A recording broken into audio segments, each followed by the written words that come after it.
Alrighty. So, there is a Russian championship going on right now, both on land battles and domination mode. I think Void was telling me they have like about $2,500 worth of prizes in total between the two tournaments. So that is neato. And we'll get to cast some of the best of threes. He offered that I could cast pretty much anything, and I just had asked him to send me whatever he felt like sending me. So today we have Crabling, one of the leaders of VM, versus Mofet, well known for his time as Tzeentch on Turn's last faction war. He also has won a lot of land battle tournaments since then. Oh god, okay. We're starting off. I haven't watched these replays, he just sent them to me, so I have no idea who wins. But oh god, we have Chaos versus Norska right off the bat. Alright, let's slow it down because it is a replay and I want to talk about what the hell. So we have the normal of 4 Marauder Horsemen, Horse Masters, and 2 Horsemen. Okay, that's fine from Chaos. For Norska, we have 3. Okay, I'm guessing it's 4 Marauder Horse Masters, 2 Horsemen. It is. Great. And then Wolfric on a Mammoth for some godforsaken reason from, I believe, Crabling? Crap. It was at the very start. Who was who? Okay, we'll find out at the end. No, wait. Damn it. Damn it. Yeah, I can't figure out who they are. Anyway, for Norska, we have a bunch of Ice Wolves, we have the Beasts of Tashnar, and then we have a backline of Marauders with Great Weapons and Marauders. Okay. We do have a Metal Caster with Plague of Rust and Final Transmutation. So it's Dogs and Skirmish Cav. Alright. On the other side, I'm sure we'll see very different stuff. Chaos Warhounds with Poison, Hellstriders, 1 Forsaken, more Hellstriders, Dogs. Okay, so it's Dogs and Skirmish Cav and Light Cav. We have Be'lakor with Pit of Shades, and we have a Tzeentch cast with Blue Fire. Alright, time to cast the whole replay on times 2 speed! Let's go! Oh my god! So Norska is skirmishing a little bit with the Warriors of Chaos. It seems like the Warriors of Chaos are getting the better of that trade overall. And Skirmish. Skirmish is ensuing. Everybody loves the Skirmish Cav. Everybody loves the Skirmish Cav. They're very exciting. Lots of things happening. There's fighting, kind of, not really. Lots of skirmishing. Sides trying to charge each other. Neither wants to take the charge. Both want to get the charge bonus. But only one can have it. Skirmishing, so very exciting. Okay, Beasts of Tashnar actually get a fight with some Chaos Warhounds and Poison. While they are quite down in health, it looks like they got the rear charge on the other dogs. Plus, being an ROR and having better ROR stats does mean that they will get the better end of this trade. Be'lakor helps his dogs push off more dogs. The dogs are doing dog things while Skirmish Cav are doing Skirmish Cav things. Skirmish are skirmishing and they're throwing skirmish things at the dogs while the dogs do dog things and dog each other in the dog face. Be'lakor has to run away from Wolfric because God forbid any actual battle happens. Anyway. Back to skirmishing, more fighting, running around in circles. Forsaken take a fight with Marauder's Great Weapon, mostly because they were caught out, not that they actually wanted the fight, so Norska could pull in some extra resources to make sure this Forsaken fight goes their way, but it looks like we'll have more skirmishing, no fighting, no fun allowed. Dog's going to surround the Forsaken on that side, and that is going to be that. Blue Fire of Tzeentch is getting added to the skirmish fight, because god damn it, we gotta win that fucking skirmish fight. Norscan Ice Wolves are going to fight the Chaos Warhounds with Poison. Norscan Ice Wolves do have better stats, but they are quite injured, and we have Hellstriders to back up the dogs. So while the dogs might rout, I think overall that'll be a good trade for Chaos. Meanwhile, some of the Marauder Horse Masters, since they have pretty jacked melee stats, can act as light cav and just surround these dogs and get a good charge in, but that does mean...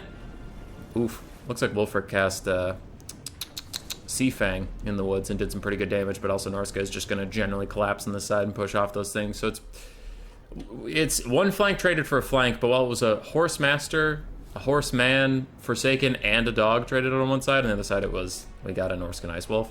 So Chaos is going to have to do some clawing back in this game. I hate that the replays don't show you the damage value trades. That would be good.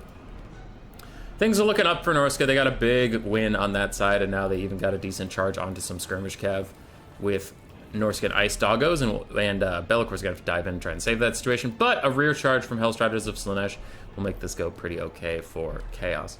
While that is a good thing for Norska that's happening over there, they do eventually have to bring all their stuff back, because currently they're outnumbered and still trying to take fights, but that could mean a big opening for the Warriors of Chaos. A little fast forward is a bit more skirmishing. Hellstriders fighting Norscan Warhounds ensues. For some reason, the Chaos Sorcerer of Tzeentch landed into Marauder Horse Masters and got a butt kicking because of it.